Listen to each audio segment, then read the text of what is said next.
I got Yeah, they had some really nice ones they were showing on this one show I watched. They had like a pool in it and everything. I'm like, what the hell? Yep. This little Yep. resort underground. Yeah, no shit. It's some of the stuff that I've looked at too. I was watching some of it. You know, some of the stuff talking about the bunkers and stuff like that. Just hope it does not turn into a Cuban. Yeah, I agree with you, Ryan. I mean, you know, it sucks that but it's just thoughts. I mean, really, nobody. In all actuality, nobody wants the fucking world to end. Everybody, Russia knows, China knows, America knows, you know, the superpowers of the world knows. If one thing pops off, then it's going to pop off somewhere else. And it's going to continue to keep popping off. And civilization's just going to fucking end. You know, that's why, you know, we're so hit on stopping Iran doing from what they're doing and all this other shit, because all it takes is one. And then there's going to be a lot more let go. So, Right. yeah. Did you ever hear any more about that? I know Ghost had brought it to our attention about China getting caught selling the North Korea fuel, or what was it? I think it was fuel. Something like that, but China has completely backed away from North Korea because of the Rocket Man's actions. Good. Yeah, Good, because that's the only way they're going to stop their shit is if everybody turns against them. That's the only way. well, and you know, it's not even really turning against them. It's just a simple fact of, hey, you know, I'm not going to sit here and be a part of your antics whenever it comes to trying to hurt other people in the world. You know, I'm sorry that you don't like America. There's plenty of other people that don't like America.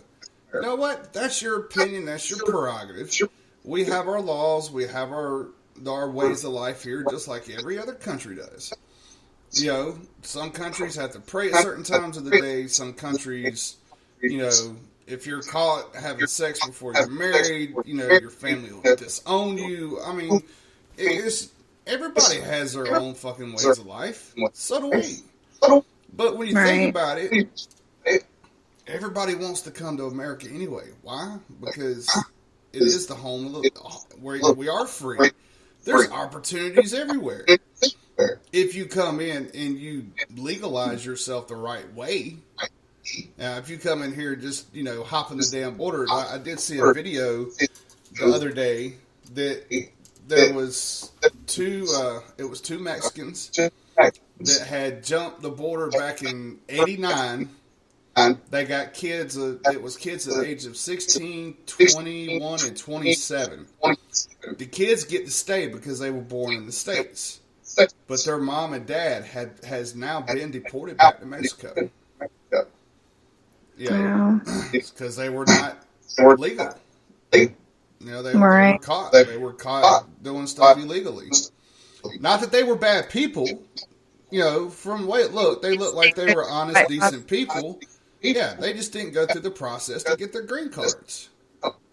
Right. And that I don't understand. Like, I know, you know, maybe some situations people are trying to just get out of a situation real quick and they don't have the time to go through it. But I think, you know, I just don't understand in other situations where, you know, why people don't just go through the process and get the green card. You know, I mean, I don't know. Like I said, unless you're in like a dangerous area, say you're in the Mexico gang area and you're in danger for your life, I just don't understand why you can't go through the process of getting the green card and just doing it the right way. That way you don't have to live in the fear of always worrying about getting deported. I wouldn't want to live like that. I'd be scared every day. Yeah, no shit. Yeah. But, you know, that's something else though too. Do people really want to take the time to study, you know, they have to know, you know, the three branches of government and voting, and Trump has made it to the point now to where for you to get a green card, you have to have at least a high school education. You have to speak English. It is a must. There is no maybe, no halfway. you should be able to have a conversation with anybody type deal. And you got to have some type of, like, we'll say the construction industry. If you're a plumber, electrician, or a framer, or you got to bring something into the economy that's going to benefit and let you go to work. You know, it's who was it? I just read it. California. I mentioned it the other day. That they finally, there's some cities, San Francisco, San Diego, Oakland, and a couple other cities in California that have finally legalized marijuana for recreational use. They are looking to gain, California, the state itself, is looking to gain $1 billion in tax money because of it. And that's just in a few states. That's not in the entire state yet. That's just some cities.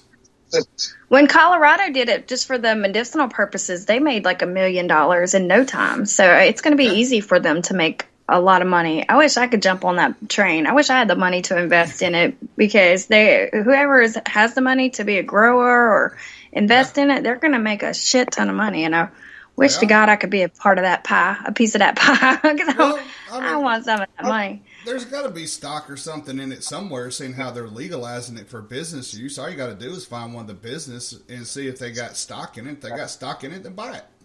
Invest in it, yeah. Man, yeah, that's a good idea. Whenever I was in Iraq, I didn't know anything about stock, investing money, or anything like that. I wish I knew then what I know now. Because at that point in time, Chevy, Ford, Dodge, you could get stock for $1 a share. So a lot of the senior NCOs were investing like thousands of dollars into Ford and Chevy and all that shit. And I see pictures of them now, and they're living nice. I mean, they're making a lot of money. You know, you live off the profit of what you invest. So. Right. Yeah. That's the thing about the stock, though. You got to know, and it can change. I know there's certain stocks that just are always going to be good, but some will just change. And I've always wanted to kind of invest in stock, but I'm scared. I'm scared I'm going to put it in the wrong thing, and then it's going to go kerplunk down the toilet. Yeah, you take a little bit of money that you're not worried about losing. But, the car industry, or just what Ron just said, Krispy Kreme. God, fuck. I wish I'd invested in Krispy Kreme back in the day. You know what I mean? Or McDonald's. Shit, they're popular. They're everywhere. Amazon. Stuff like that that's all over the world that people use every single freaking day that's not going to go down. I mean, you're going to have your hardships to where eventually there's going to be something that, happens that it might drop a little bit. But the bottom line is eventually it's going to jump back up. It's like the whole car industry right now. Shit. Them freaking stocks right now are probably at least 100 or 200, if not more than that, a share. So let's say it's $100 a share and you spent $1,000 and bought 1,000 shares. You do the math. You're doing pretty dang good. Yeah. Like Ron said, you got to have the money to invest in money. That is true. Well, and that's where some of these guys they'll watch the stock market. They'll see what's coming. They'll see the new trends that are coming out and whatnot. And they'll invest a little bit into it. And if it bumps up, then great. They take what they took and they buy into it even more. The stock market things, it's a luck game, but whenever there's like a small depression like there was back in 2008 where shit's going to be good again, like the automobile industry, and it drops down to $1, I was a dumbass and didn't invest. I should have invested all that I could, but I didn't. So. Oh, yeah. I didn't know anything about it. Or just like the housing market, how it crashed. I wish I had the money to have bought houses and flipped them. Because, damn. It doesn't take but one loan. You could find you a house, get a loan to buy it, and get it fixed up, and rent that motherfucker out. You know, but ain't nobody gonna give me a loan. Better. Ain't nobody gonna give me a loan either. Shit.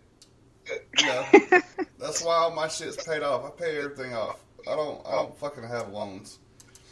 You know? Ain't nobody can give me a loan. I'm lucky I got a mortgage, but ain't nobody can give me a loan. Yeah, I don't have a, well, I got a mortgage-free home. I just haven't made up my mind on where I want to fucking build yet. And that's just because of my disabilities. And if it wasn't for my disability, you know, and a lot of people sit there and they look, oh, well, you're lucky. You get this, this, and this. Okay, motherfucker, I may be a little lucky. I'm happy for my kids that they get to go to school. But you know what? I would rather be on my 2 fucking feet working every fucking day, doing something. I mean, I do get to do something every day. I get to do the radio and help out people in other places and other avenues. But I miss getting up and going to fucking work. I do. I miss getting up, going to PT in the morning time, coming home for that hour and a half break, getting dressed, eating breakfast, going to work, to the motor pool, you know, deploying. I miss the whole fucking thing. I actually do. Yeah, but it is what it is. But, you know, there's life leads you and guides you in a path, and I have to say, you know, the people that I have in my life today, I'm very, very grateful for. If it wasn't for me losing my leg and ending up in the accident that I am in, I probably wouldn't know or talk or spend time with the people that I do know today. So that's why I say be happy and grateful for what you got in your life right now. Don't sit there and be like, oh, well, I don't have this, I don't have that, I don't have. Yeah. You know what? You got more than what a lot of other people have. So be grateful for it. Be happy. You know, if there's something wrong in your life, then take the time, focus on it, fix it, and get it out of the way. Just saying. So, anyway, off my. Because it's easy sometimes to focus on the positive, but yeah, you're right. You got to really think about it's easy to focus on the negative, but you got to really focus on the positive, because if you sit down and think about it, you know, there's a lot of people that have it a lot worse than we do, you know, and right. Yeah, it's you gotta have that mindset. Could you imagine buying a 2-liter of soda off the highway when it's 150 fucking degrees? No. Okay, just saying. That you see that shit up and down the highways of Iraq. They will have 2 liters of soda for sale, and it's anywhere between 100 and 150 degrees, and people stop by and buy them. Oh my gosh. I mean, yeah, it's and that's one of the reasons today. Like, some people ask me, "How do you drink soda hot?" It's something I'm used to. You know, we didn't always have a fucking refrigerator. You know what I mean? So, yeah, it is what it is. But anyway, all right. So it's that time to pop off, time to get to work, and all that good shit on some other things. So, final thoughts there, Miss J. I don't really have a lot today. Just like we were talking about, just try to stay positive and focus on the good things in your life and not so much the negative. There's always going to be the negative, especially if you watch the news and stuff. You're going to see majority negative. But just try not to get caught up in that, and just try to stay focused on the good things around you, your family, your friends, you know, your health, you're alive, just everything, you know, that's positive in your life, and try to spread that positivity to other people that might not see their positive around them in their life, because everybody goes through that time where they're like, you know, going through a depression or going through something that's hurtful in their life, and just try to, if you can, pass that positivity on to them, because you never know, like I said before, what impact that can make on them, and it will also feed your soul to know that you've helped someone, so it comes around full circle. Right. And that's it. Thank you guys for listening. And Ryan, God bless you, brother. I know I know 4 tours was not easy.